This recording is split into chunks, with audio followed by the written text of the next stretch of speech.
Please remain seated at all times when the vehicle is in motion. When we do come to a stop, feel free to stand up, take some pictures, get a better view. I'll just say that there's some great southern white rhinos out on the driver's side out here, if you look. Still talking about safety. If want to talk about medical emergencies, so you'll notice there's a yellow stripe on top of the tram, 2 yellow stripes in the last 2 cars. If you have a medical emergency, go ahead and press that stripe and get my attention. And if you're in the first car, there's no yellow stripe, but just knock on the window or shout at me. I'm right here. I can hear you. That is for medical emergencies. Only if you drop an item, just try to remember where you dropped it, and we'll do our best to reunite you with your item. Lastly, please, you know the rules. Keep your arms and legs and kids inside the vehicle at all times.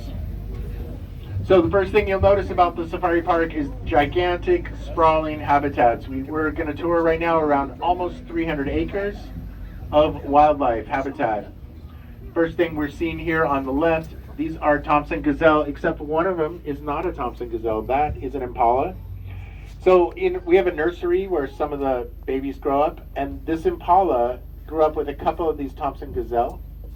And so he just thinks he is a Thompson gazelle. There's impalas out there. There's a whole herd of impalas, but he chooses to be a Thompson gazelle instead. You notice the Thompson gazelle have that black stripe. That's to make them look a little bit bigger because they're not too big. I want to thank you for coming out here today. Your visit makes it possible for us to collaborate with partners around the world to find new solutions to old problems, to conserve wildlife and the communities that interface with wildlife. It's very important to involve the local people in all the solutions for trying to conserve all the wildlife. As you travel through our 2 front doors, the Safari Park and the San Diego Zoo, your visit here today helps us do all the work that we do. We're going to travel around our African habitat right now. First place we're going to come to is the Rhino Rescue Center on our right here out the passenger door. And there's no rhinos out here right now. And this is exactly what the world would look like as far as rhinos are concerned if we didn't do people like us, not just us, doing the rhino conservation work. So here at the Rhino Rescue Center, you've probably heard this story before. We have some southern white rhinos from Africa. There's about 15,000 southern white rhinos left in the world, which is pretty good as far as rhinos go. But their close cousins are the northern white rhinos, and there's only 2 northern white rhinos left in the world, and that means that they are functionally extinct. Both the northern white rhinos are older females who are beyond their reproductive years. It doesn't have to be like this. So what we want to do at the Rhino Rescue Center is we want to use our genetic material that we have frozen in our frozen zoo from the northern white rhinos, and we want to create a rhino embryo, and we want to have one of our southern white rhinos, the ones you saw earlier, be a surrogate mom for a northern white rhino, her close cousin. And we hope to do this within the next 10 years to actually have a live northern white rhino born here at the safari park. Sounds like a lot of science fiction, I know. Sounds like Jurassic Park. It's exactly Jurassic Park. But another thing that sounds like science fiction around here is all the water we have. If you're from Southern California, you know that there's just not enough water. There's never enough. Even when it rains and floods, it's still too dry here. And so people ask me all the time, how does the safari park have so much water? And we have a water treatment plant on site here. So every drop of water, all the storm water, every time you wash your hands, all the wastewater, it all gets processed in our water treatment facility, and it gets recycled back into the park. That's how we have so much water. I'm going to make a stop here. These are our Ellipsan waterbuck females. You'll notice one of them is very small, like some of the small people we have on the tram. That is a baby Ellipsan waterbuck. It was either born 2 days ago or it was born about a week ago. I can't tell them apart. There's 2 of them in our habitat here.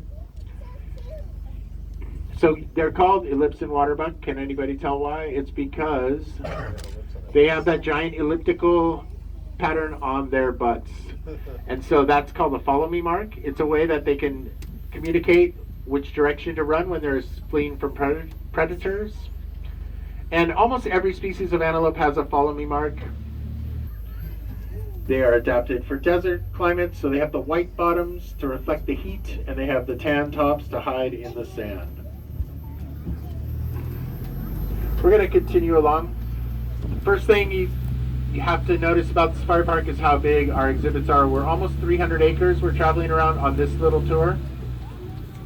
And that's great for the wildlife, but it's not always great for the guests and the drivers. So sometimes if you give the wildlife all the space they want, sometimes they just go and hide somewhere and rest.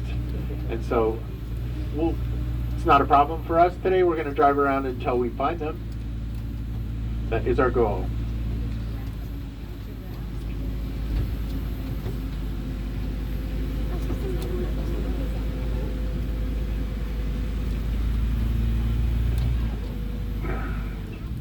So if you stop here for just a second, you'll notice these trees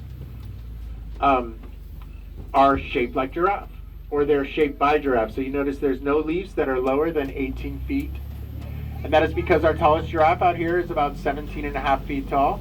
His name is Gowan. And he spends his time out here and he eats any leaves that he can. So if you're an 18-foot tall giraffe, then your tongue is about 18 inches long. The rule is about 1 inch for every foot of height. I'll get back to giraffe, but first I'm going to talk about this sable antelope. So here's a whole group of sable antelope.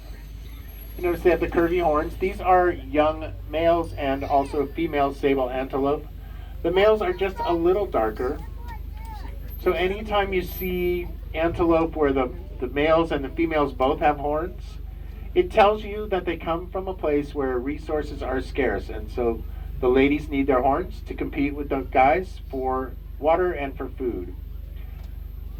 If you see a group of antelope where the ladies don't have horns, like those waterbuck we saw earlier, that means they come from a lush environment where food is plentiful and water is plentiful as well. So they don't need their horns to compete, and the males just have horns to compete for the females' attention. I thought we were going to get a little sable antelope sparring there, but they settled that pretty quick. These guys will lock horns a lot. I'm not supposed to say that giraffes are the star of the show, but really they are the star of the show. Here's our group of Maasai giraffes. So Maasai giraffe are just a little bit taller than the other giraffe. They're a subspecies of giraffe. And do you see one of them looks a little different? So one of them is dark, that's Gowan. Gowan is the male in that group. It's a bunch of females, and Gowan. So the females, you notice they have the horns on top of their heads, the ossicones. So ossicones are little horns, and they're covered with skin and fur. And in the males, they wear the skin off. So they rub them on trees and they use them to fight other males. And the horns just become very kind of brittle and hard, whereas the females have the fluffy ossicones. So anytime you see a giraffe with fluffy ossicones, you know it's a lady giraffe. You notice the elands and the giraffe, they get along just fine. So antelope love giraffe because they do that thing of clearing the trees to the browse height, and it makes it safer out here. And also the elands will pay attention to the giraffe if the giraffes are alarmed about something, and giraffes are like the watchtower of the savannah, so they can see far away. You notice the giraffes are looking in every different direction right now. And we call that an alert circle. You'll see the elands are doing it, the giraffe are doing it, the sables were doing it, and the Cape buffalo are all doing it. What they do is they all look in a different direction, so they have it covered. Predators come from any angle. Especially the giraffes can see predators from very far away. The way the park is set up here, our lions and our tigers are up on just over this hill, and their scents waft through the savannah down here all the time. So all these wildlife representatives are always on alert. Gonna move along. Gonna talk a little bit about this dark circle under this tree here. This is the Cape Buffalo. There is no I or U in team, and there is no I or U in Cape Buffalo. Cape Buffalo, they work as a team. They do a thing called mobbing. They do stampeding. And they don't want to blend in. So Cape Buffalo do not camouflage. They have that dark black coat. When you see a dark black coat, you know that they want to intimidate you. They want to be seen, and they want to let you know, I'm the boss here. That's why I wear black. Cape Buffalo work as a group, so they'll do stampeding. So their horns are adapted for that, and they curve up like that, so they won't stab each other in the shoulders when they're stampeding. And they curve up like that, so Cape Buffalo will actually grab lions with their horns and toss them over their heads. It's a fantastic sight. I encourage everyone to go on the internet and search Cape Buffalo toss lion. I think you'll like what you see. So my mechanic tells me to never stop this train on the hill. So I'm not going to do it. We're going to drive up this hill for a little while. We'll see if we have anything to talk about on the way up the hill. We're transitioning now from our African savanna habitat into our forest habitat. First thing you'll notice about these trees is they're not around giraffe at all because they have their leaves down low, where giraffe would certainly eat them. So it tells you there's no giraffe in here. But what there is, amongst other things, are zebras. So the zebra's over here to greet us.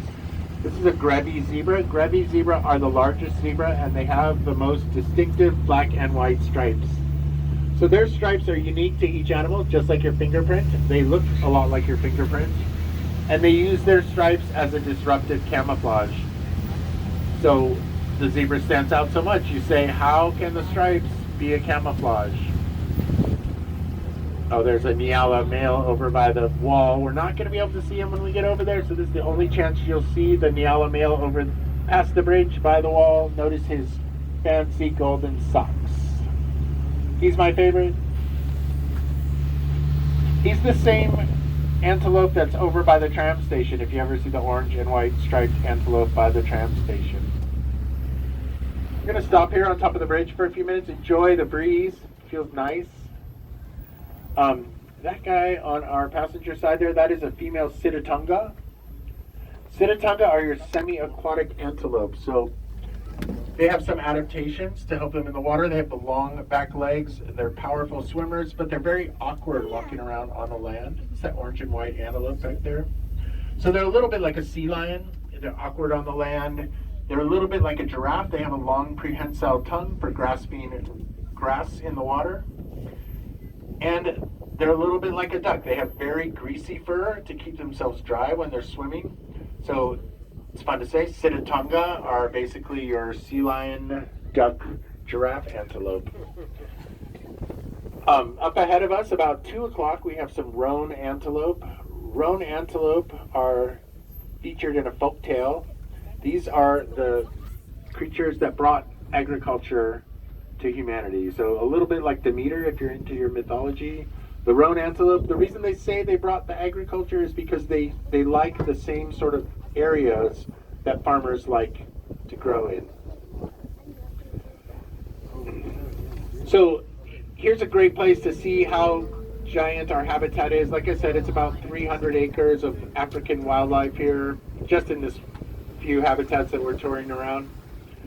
But it's not just the African wildlife. If you look above the savanna, everything around here is the California coastal sage scrub. So our park is 18,000 acres. That's not right. 1,800 acres. Makes it about 7 times the size of Disneyland. Oh, look at this blue heron right here. I'm going to stop my story about the park and just watch. He is in a hunt, so he is trying to grab. I've actually seen these blue heron grab a gopher before, so he could be hunting anything. And they use me. I feel used around my blue herons. They use me. Is everyone forward enough to see the blue heron? Yeah. They use me, so my little disturbance oftentimes startles the gopher, and he might just snatch one. Looks like he's not onto anything right now. He's looking for something though. So if you see any birds here right now, these are just local birds, local wildlife. San Diego Safari Park makes a great staging area for local wildlife.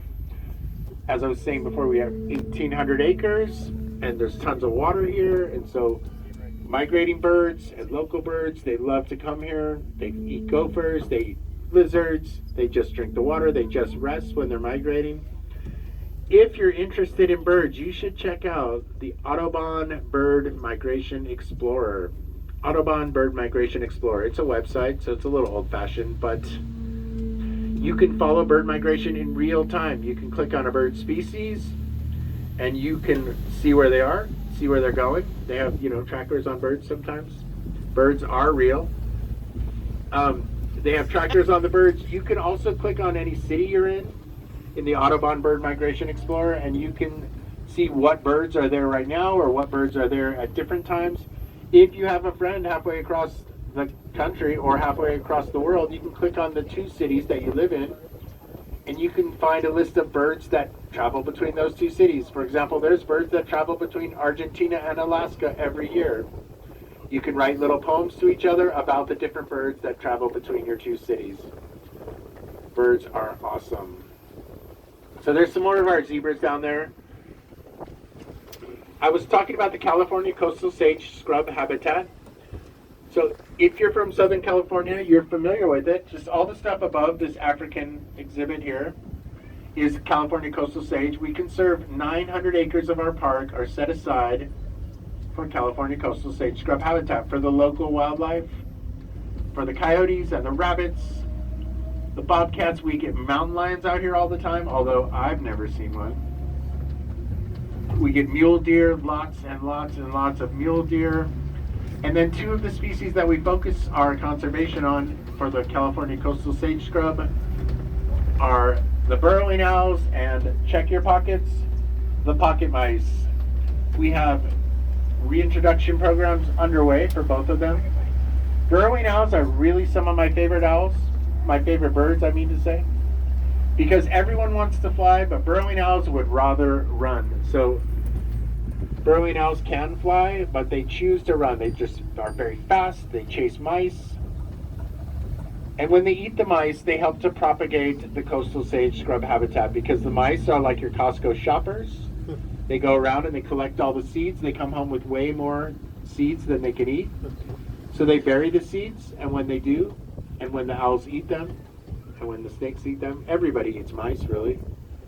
The little caches of seeds are left over, and when the rains come, that's how the coastal sage scrub propagates itself. So when you don't have your predators, it's really hard for the coastal sage scrub to survive. These are our elands again. We saw the elands earlier. Elands weigh about a ton. So it's about 2,000 pounds. These are the biggest antelope we have at the park, some of the biggest antelopes in the world. When you weigh a ton, you need to eat everything. So you eat the roots by digging with your horns. You eat the branches and the trees and the leaves and the fruits and the seeds and the sticks. They use their horns to pull branches down from trees. They just have to eat all the time. It's a burden for them. But the good thing about being big like that is that you're definitely not scared of cheetahs, and you're not too worried about lions. Although you do have to stay alert, they do a pretty good job of fending off the lions. Which is in contrast with these tiny little antelope we're going to see on our driver's side in just a moment. So kind of hit the antelope jackpot right here. Down at the bottom of the canyon we have our waterbuck. Up at the top on our passenger side we have our scimitar oryx. And just right in front of us we have the springbok. So springbok are the smallest antelope we have in the Africa savanna. When you're small like this, you don't have to really eat all day long, so they spend less time eating. But when you're small like this, sorry, I'm being quiet because I feel like I hear antelope talking out there, which is not something I've ever heard before. I don't know what that was. Sorry. So when you're small like this, you don't have to eat a lot, but you do have to worry about cheetahs. So I definitely hear something out there. Oh, that's just you guys, isn't it? Okay, sorry. Sorry, it doesn't make sense that the antelope would be talking to me. Maybe I've been doing this job for too long. I love driving this tram around this little circle. So the springbok can run about 63 miles per hour, which is not as fast as a cheetah, but they can make sharp right and sharp left turns and do fancy jumps to stay away from the cheetahs. So they do a good job. This guy's looking right at me. He says, why are you talking about me? They also can spray their scent, so they can run fast, jump to the left, and spray their scent to the right, and they just do a really good job of confusing the cheetahs when they do stuff like that. So springbok and cheetah are just kind of locked in an eternal struggle with each other. We're going to go ahead and move along, make our way back to the Africa Tram station.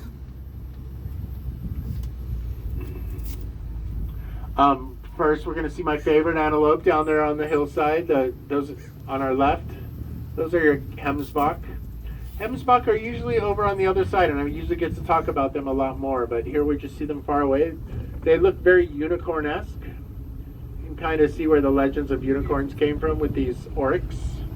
Oryx are adapted for living in very dry places. One of the tricks they use is they eat a lot of grass in the morning. So the morning grass, as you know, is covered with dew, morning dew. And by eating the grass in the morning, that's how they get most of their water. So here's another example of an alert circle. They're all seated in a beautiful alert circle, which means some of them are looking in every direction. And you see their threat mask is the black and white stripes on their face. The black and white stripes, the threat mask has two major features, functions. It hides their eyes. So if you look at them, you just don't see any eyes. Eyes are so important. And it also makes their horns look longer than they are. They use their horns to defend themselves, and they use their horns to intimidate each other. So the threat mask helps them with both of those things.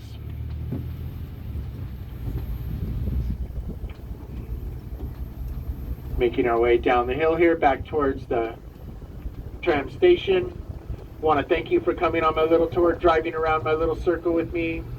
I love doing this. I love that you guys came out here today. I certainly do hope you'll come again. And I hope you see something that you haven't seen before on the tour, or see something that you have seen before but you never thought about in that way. Again, this is the Rhino Rescue Center. I would guess if you take the same tour later on, there will be rhinos out there. The rhinos in the Rhino Rescue Center are the very same rhinos, very same subspecies of rhinos that you saw earlier out on the East Africa plain that we passed. But the difference is the ones from the Rhino Rescue Center are from Africa, and the ones out here that we saw earlier are from the safari park. So many of the wildlife creatures that you see at all the zoos around the nation are from here or from the zoo. We opened this as a breeding center, and right away we found out that everyone wanted to see it, so we kind of turned it into a park as an afterthought. We've had so much success with the wildlife here. Between here and the zoo, we've had over 230 giraffes born. We've had over 180 rhinos born here at the park, including over 100 southern white rhinos. Now on our driver's side, right there under the tree, is the fastest land mammal. Do you see it in the shade? Oh, right there. That's the cheetah. See it? Cheetahs are my favorite. Some of my favorite. They're all my favorite. They're all my favorites. I can't say they're my favorite. So the cheetah has the spots. Good view of the cheetah. And the cheetah has, right, everyone sees the cheetah. She's kind of hiding in the shade. There's a whole bunch of cheetah here at the park. I think we have maybe 12 of them, but usually there's only one out here at a time. She smells those Thompson gazelle and she wants to race across the tram path. They have some great adaptations. As you know, they go about 70 miles per hour. Which means they go the same speed that we go on the freeway, unless you drive like a maniac, or unless you drive like me, way too slow, is what my daughter tells me.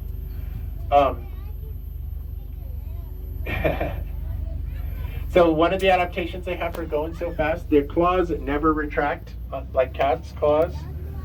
Their claws are always out. Cheetah are the smallest big cats, or they're kind of the biggest small cats. So cheetahs don't roar, they'll purr just like cats. And it's funny because you think of cheetahs as a wild animal, dangerous, but the keepers will just go out there into the habitat with the cheetahs, and they'll never do that with the lions, I promise you that. So cheetahs are kind of like big kittens. So this is our East African habitat. The fact that there's no wildlife here is great for the wildlife because it means they get to go wherever they want and get to relax. But it also means if you make your way up to a place called Kalima Point after the tour, you'll probably see a lot of wildlife up there because it connects to the same habitat. What we do see here are some southern white rhinos and some common giraffes. So these giraffe are just a little bit shorter than the giraffe we saw earlier. If you see a shadow of a tree and then you look at the giraffe, you realize that's pretty much the same. The giraffe's coat is adapted to look like the dappled sunlight that filters through the trees, and that is because they spend all their time underneath the trees. So I want to ask you guys to remain seated until we come to a complete stop at the tram station. When we do stop, go ahead and reach out the right door, push that black knob and open the door, but not until we come to a stop. Hope you guys enjoy your day here at the safari park. Hope you guys come again. I hope you guys ride my tour again. If you have any questions, come on up and say hi. My favorite thing to do is to drive this tram around in my little circle. So I'm really happy that you guys came out here with me today. Have a great day at the safari park.